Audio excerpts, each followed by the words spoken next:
Hello friends, welcome back to Chennai home maker. இன்றைக்கி சூப்பரான ஒரு 20 கிச்சன் டிப்ஸ் பார்க்கலாம் வாங்க.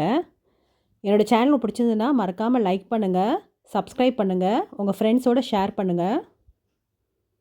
உடஞ்ச கண்ணாடி பீஸ் எடுக்கிறது வந்து ரொம்ப கஷ்டமான விஷயம். பெரிய கண்ணாடி பீசஸை வந்து நம்ம அப்படியே எடுத்துடலாம். ஆனால் சின்ன பீசஸையும் தூள் தூளான பீசஸ் எடுக்கிறது வந்து கஷ்டமாக இருக்கும். சின்ன சின்ன கண்ணாடி பீசஸை வந்து சப்பாத்தி மாவை வச்சு நம்ம ஒத்தி அதை வந்து எடுத்துடலாம். பாத்திரத்தில் இது மாதிரி ஸ்பூன் அடுக்கி வச்சுருவோம்.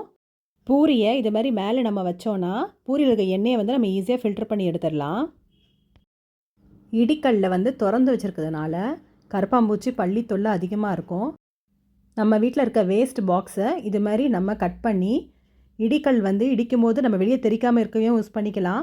அதை மூடியும் நம்ம வச்சுக்கலாம்.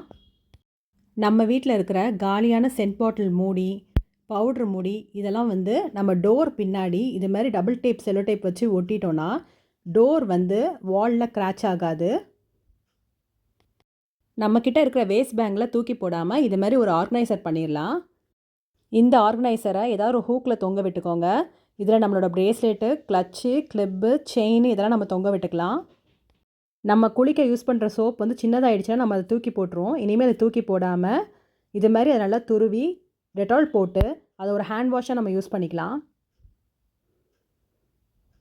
கையில் போட்டிருக்க மருதாணி டிசைனை வந்து அழிக்கிறதுக்கு லெமன், பேக்கிங் சோடா, சால்ட் இது மூணுத்தையும் யூஸ் பண்ணி நம்ம அதை அழிச்சிடலாம். இதோட ஃபுல் வீடியோவை வந்து என்னோடய சேனலில் போட்டிருக்கேன், மறக்காமல் செக் பண்ணி பார்த்துக்கோங்க. தலகாணி கவர் வந்து வெளியே வராமல் இருக்கிறதுக்கு தலகாணி கவரை மாட்டி விட்டுட்டு சேஃப்டி பின்னை உள் வழியாக குத்தி விட்டுட்டிங்கன்னா தலைவாணி கவர் வந்து நம்ம எடுக்கிற வரைக்கும் அது வெளியே வராது. 2 பிளாஸ்டிக் பாட்டிலோட மூடி எடுத்துக்கலாம். மூடிக்கு பின்னாடி டபுள் டேப் நம்ம ஒட்டிடுவோம். இது மாதிரி ஒட்டி வச்சு லைட்டரோட ஸ்டாண்டை நம்ம யூஸ் பண்ணிக்கலாம். இனி இந்த தப்பு மட்டும் பண்ணாதீங்க. ஹார்லிக்ஸு, பூஸ்ட்டு, ஷாம்பு, காஃபி தூள்லாம் வாங்கும்போது டப்பாவை வாங்காமல் இது மாதிரி பேக்கெட்டாக வாங்கி வச்சுக்கிட்டிங்கன்னா 150 ரூபா வரைக்கும் நம்மளால் சேவ் பண்ண முடியும். கண்டிப்பாக இந்த டிப்பை நீங்கள் ஃபாலோ பண்ணி பாருங்கள். 1/2 கிலோ பூண்டை கூட இந்த மெத்தடை நீங்கள் யூஸ் பண்ணிங்கன்னா டக்குன்னு உரிச்சிடலாம். பூண்டை ஒரு 2 நிமிஷம் பேனில் போட்டு நம்ம ஹீட் பண்ணோன்னா பூண்டை ஈஸியாக நம்ம உரிச்சிடலாம். இந்த வெஜிடபிள் கட்டர் வந்து வெஜிடபிள்ஸ் கட் பண்ணுறதுக்கு ரொம்ப ஈஸியாக இருக்கும். இதோட பிளேட் வந்து அப்பப்போ பிளண்ட் ஆயிடுது. அப்போ இந்த ட்ரிக்கை நீங்கள் ஃபாலோ பண்ணி பாருங்கள். அலுமினியம் காயில் எடுத்து நல்லா அதை வெட்டி விட்டுட்டே இருந்தீங்கன்னா அந்த பிளேட் வந்து நல்லா ஷார்ப் ஆகுது. கத்தி வச்சு வெண்டைக்காய் கட் பண்ணும்போது அது பிசு பிசுன்னு ஒட்டும். அப்போது இது மாதிரி லெமனை தேய்ச்சிட்டு நீங்கள் வெண்டைக்காவை கட் பண்ணிங்கன்னா ஈஸியாக கட் பண்ணிடலாம். நாம் இது மாதிரி நிறைய பொட்டு பேக்கெட்டை வீட்டில் சேர்த்து வச்சுருப்போம். அவசரத்துக்கு ஏதாவது பொட்டு தேடும் போது எடுக்க கஷ்டமாக இருக்கும். அந்த டைமில் இது மாதிரி ட்ரிக்கை ஃபாலோ பண்ணிங்கன்னா உங்களுக்கு ரொம்ப ஈஸியாக இருக்கும். எல்லா பொட்டையும் இதே மாதிரி ஒரே அட்டையில் நீங்கள் ஸ்டாப்லர் பண்ணி வச்சிட்டிங்கன்னா எடுக்கிறதுக்கு ரொம்ப ஈஸியாக இருக்கும். பேக்கெட்டை இனிமேல் ரப்பர் பேண்டோ கிளிப்போ போட்டு நம்ம கெட்ட வேண்டாம். அதுக்கு பதில் இது மாதிரி நீங்கள் ஃபோல்ட் பண்ணி வச்சிட்டிங்கன்னா நல்லா ஏர் டைட்டாக இருக்கும். சில நாளில் தோசை மாவு வந்து ரொம்ப கம்மியாக இருக்க மாதிரி நம்ம ஃபீல் பண்ணுவோம்.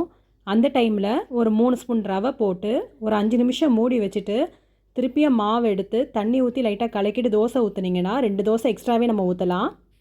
தோசை மாவு தண்ணியாக கரைச்சிட்டா கூட 2 ஸ்பூன் ரவை சேர்த்து அதை மிக்ஸ் பண்ணி விட்டுட்டிங்கன்னா தோசை மாவு வந்து திக்காயிரும்.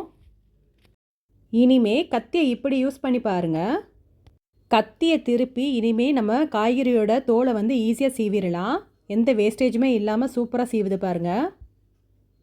சர்க்கரை டப்பா, உப்பு டப்பாலெலாம் ஸ்பூன் வைக்கிறது கொஞ்சம் கஷ்டமாக இருக்கும். அப்போது இது மாதிரி ஸ்பூனை நம்ம திருப்பி வச்சோன்னா ஈஸியாக நம்ம பாட்டிலில் மூடிடலாம். சேஃப்டி பின்னை வந்து நம்ம ஸ்க்ரீன் ஹோல்டராக யூஸ் பண்ணலாம். ஸ்க்ரீனை இது மாதிரி நல்லா மடக்கிட்டு பின்னாடி சேஃப்டி பின்னை குத்தி வச்சிட்டிங்கன்னா சூப்பராக இருக்கும்.